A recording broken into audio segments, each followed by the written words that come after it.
Hi welcome back to Kavya Nookala channel. ఈరోజు mummy తన స్టైల్లో బగారా ఎలా చేయాలో చెప్తుంది. సో ఇది తెలంగాణలో చాలా స్పెషల్ కదండి బగారా రైస్. కాకపోతే చిన్న మోడిఫికేషన్ ఏంటంటే మమ్మీ రైస్ కుక్కర్లో ఎలా వండాలో చూపిస్తుంది. ఒకవేళ తెలియని వాళ్ళు ఉంటే కమెంట్ చేయండి. ఇది చూసి మీరు కానీ ట్రై చేయండి. ఫస్ట్ స్టవ్ వెలిగించుకొని ఒక రైస్ కుక్కర్ గిన్నె పెట్టేసుకోండి. తగినంత ఆయిల్ వేసుకున్న తర్వాత మీకు కావాల్సినన్ని పచ్చిమిరపకాయలు 4-5 తీసుకొని సన్నగా అడ్డంగా కట్ చేసుకోవాలి. కట్ చేసుకున్న తర్వాత ఆయిల్ కొంచెం వేగనిచ్చుకున్నాక అందులో ఈ పచ్చిమిరపకాయలను వేసేయాలి. నెక్స్ట్ సన్నగా తరిగిన ఉల్లిపాయలు మీకు ఎక్కువ కావాలంటే ఎక్కువ వేసుకోండి.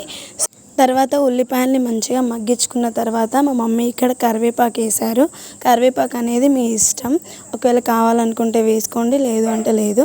సో మేము వేసాము. సో మంచిగా కరివేపాకు కానీ మంచిగా ఆయిల్లో మగ్గనిచ్చుకోవాలి. ఇక్కడ మా మమ్మీ ఎక్కువ మసాలా దినుసులను తీసుకోవట్లేదు, చాలా తక్కువ క్వాంటిటీలోనే తీసుకుంటుంది. ఫస్ట్ ఇందులో బగారా ఆకులు, సాజీరా అండ్ నెక్స్ట్ యాలకులు, 3-4 లవంగాలు, దాల్చిన చెక్క అండ్ నెక్స్ట్ ఒకవేళ మీకు కావాలనుకుంటే కలర్ యూస్ చేయండి. అండ్ ఇక్కడ కలర్ చూపించాం కానీ మమ్మీ లాస్ట్లో కలర్ మాత్రం వేయలేదు. నెక్స్ట్ అల్లం వెల్లుల్లి పేస్ట్ ఇన్స్టెంట్గా దంచుకొని వేసుకుంటే చాలా బాగుంటుంది, ఫ్లేవరు చాలా బాగా పడుతుంది బగారాకి. సో కావాలి అనుకుంటే ఇన్స్టెంట్గా కానీ చేసుకొని వేసుకోవచ్చు.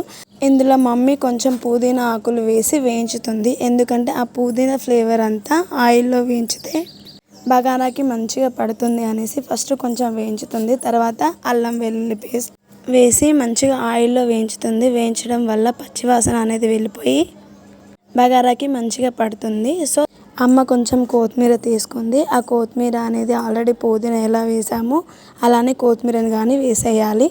సో కొత్తిమీర కానీ మంచిగా ఆయిల్లో మంచిగా ఫ్రై చేసుకోవాలి.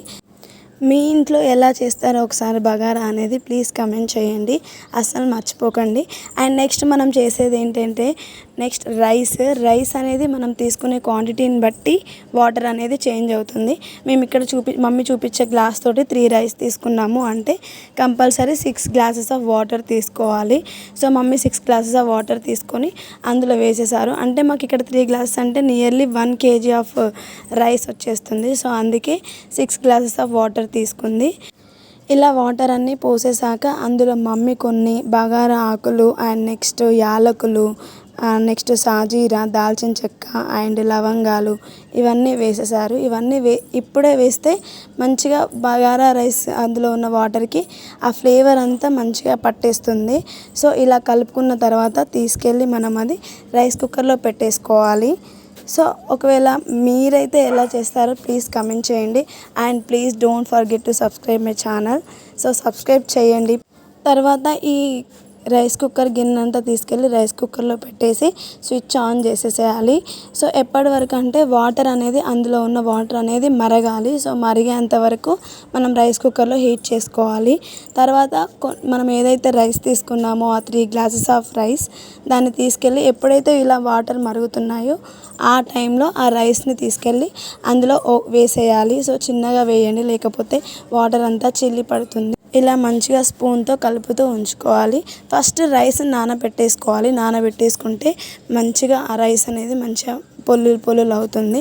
అదే డైరెక్ట్గా వేస్తే అంత మంచిగా ఉండదు రైస్. సో మమ్మీ ఫస్టే నానబెట్టేసింది. ఇలా కొంచెం రైస్ అనేది వేసుకున్న తర్వాత మనం క్యాప్ పెట్టేసుకోవాలి. క్యాప్ పెట్టేసుకున్న తర్వాత రైస్ అనేది ఒక మినిమం 20 మినిట్స్ తర్వాత రైస్ అయిపోతుంది. సో ఇలా మనం రైస్ కుక్కర్లో బగారా రైస్ని ఈజీగా చేసుకోవచ్చు, ఎలాంటి శ్రమ లేకుండా. సో నెక్స్ట్ మా మమ్మీ ఆ రోజు నాటుకోడి చికెన్ వీడియో పెట్టాను కదండి, ఆ చికెన్తో మంచిగా ఈ బగారా రైస్ కాంబినేషన్తో వేసుకొని తిన్నాను, చాలా బాగుంది. ఒకవేళ మీకు బగారా రైస్తో ఏ కాంబినేషన్ ఇష్టమో ఒకసారి ప్లీజ్ కమెంట్ చేయండి. సో బగారా రైస్తో మటన్ బాగుంటుంది, సాంబార్ బాగుంటుంది, చికెన్ బాగుంటుంది, ఇంకా మీకేం వెరైటీస్ ఇష్టమో ఒకసారి కమెంట్ చేయండి. అండ్ ప్లీజ్ సబ్స్క్రైబ్ చేయండి నా ఛానల్ని. సో ఇలా మంచిగా న్యాచురల్గానే ఉండాలి, ఓన్లీ ఆ కొత్తిమీర ఫ్లేవరు, ఆ పుదీనా ఫ్లేవర్ కలర్తోనే మొత్తం రైస్ అయిపోవాలనేసి మమ్మీ ఎలాంటి కలర్ని యాడ్ చేయలేదు. ఒకవేళ మీకు కావాలంటే మాత్రం కలర్ని యాడ్ చేసుకోండి. So thanks for watching this video. So bagara ఎలా ఉందో ఒకసారి కామెంట్ చేయండి. వీడియోని ఎక్కడ కానీ స్కిప్ చేయకండి. Thank you, bye bye.